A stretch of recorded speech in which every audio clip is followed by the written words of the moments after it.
প্রতিদিন কিন্তু একই রকম ইফতারি ভাল লাগে না, তাই ভাবলাম আজকে নতুন কিছু তৈরি করি। আসসালামু আলাইকুম, সবাই কেমন আছেন? তো আমি আমার একটা ব্লগে আপনাদের সবাইকে স্বাগতম। নিয়মিত ব্লগ আসলে দেওয়া হচ্ছে না, তো আমি আজকে ভাবলাম যে গ্রিল বানাইনি, নান বানাইনি, সব বাসায় তৈরি করে নিই। তো যে কথা সেই কাজ। আমি মুরগিতে হচ্ছে একটা স্পেশাল মশলা মাখাইছি, তারপর হচ্ছে একটু জয়ত্রী ধনিয়া, তারপর হচ্ছে জিরা, পেঁয়াজ, রসুন, আদা, তারপর ম্যাগি সস, সয়া সস, তারপর হচ্ছে আমি এসপি সস দিয়েছিলাম, আর হচ্ছে একটু মাস্টার্ড সস।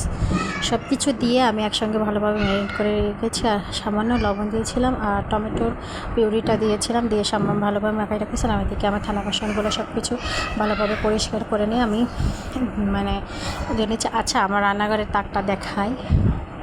আমি রান্নাঘরে এই তাকটা আমি বানাই নিয়েছি, আমার আগের বাসারটা এখানে হচ্ছে তৈরি করে নিয়েছি। তো রান্নাঘরটা কীভাবে সাজালে আরও বেশি ভালো লাগবে আপনারা কমেন্ট করে অবশ্যই জানাবেন।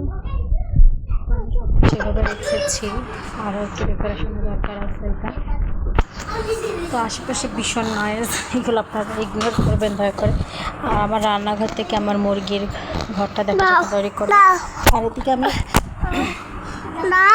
জিলাপি আসলে ডো বানাই নিচ্ছে। জিলাপির ভেতরে হচ্ছে বেকিং সোডা দিয়েছিলাম, ভিনেগার, লবণ। ও এটা আমি আসলে আমি হচ্ছে নানের ডো বানাই নিচ্ছিলাম, সরি। তো নানের জন্য আমি ইস্ট, তারপরে চিনি, গুঁড়া দুধ সব একসাথে মিক্সড করে গরম পানি দিয়েছি। আর লবণটা এখন দেবো না, এখন যদি আমি লবণ দিই তাহলে ইস্টগুলো মরে যাবে, কিন্তু আর বেশি করে ফুলবে না। আমি সম্পূর্ণ ভিডিওটা করতে পারিনি নানের। আমি যখন বানাচ্ছিলাম আমি ডোটা মথে রেখেছিলাম এবং বানানোর জন্য রেখেছিলাম, তখনও দেখতেছিলাম ফুলে গেছিলো, এত সুন্দর অ্যাক্টিভ হয়েছিল। আর ওদিকে আমি জিলাপির ডোটা বানায় রেখেছিলাম। আর এদিকে কাকি হচ্ছে সিমাই দিয়ে গেছে এক বাটি। সিমাইটা দেখেই মনে হচ্ছে অনেক লোভনীয়। আমি যে ভয়েস দিচ্ছি এখন সিমাইটা আমি টেস্ট করা হয়নি। আর এদিকে আমি গ্রিলটা ওভেনে দিয়ে দিয়েছি 1 ঘন্টার জন্য 160 ডিগ্রিতে। তো আজকে আমার ওভেনেও ভীষণ ডিস্টার্ব দিয়েছিল, এই জন্য পরে আমি চুলাই করে নিয়েছিলাম। আর এই যে গ্রেভিটা আমি সামান্য সামান্য তেলে একটু ভাজা ভাজা করে নেব। তো এই যে আমার দেওয়া হয়ে গেছে। আর আমার টাইম ছিল না, আমার আস্তে আস্তে অনেক লেট হয়ে গেছিলো, তাই জন্য এই যে আমার ডোটা তৈরি করে নিচ্ছি। আমি এখন ডোটা সুন্দর করে মথে নেব। আমি যখন আসলে ইস্টের ডোটা যদি একটা সুন্দর একটা পরিষ্কার স্টেশন, একটু বড় স্টেশন হয়, তাহলে মথে নিতে সুন্দর ভালো হয়। তো আমি একদিন বার্গার করে দেখাবো।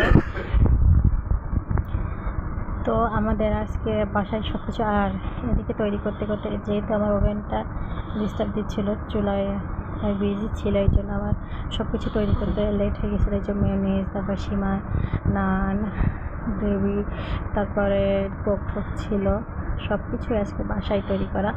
আর লাচ্ছি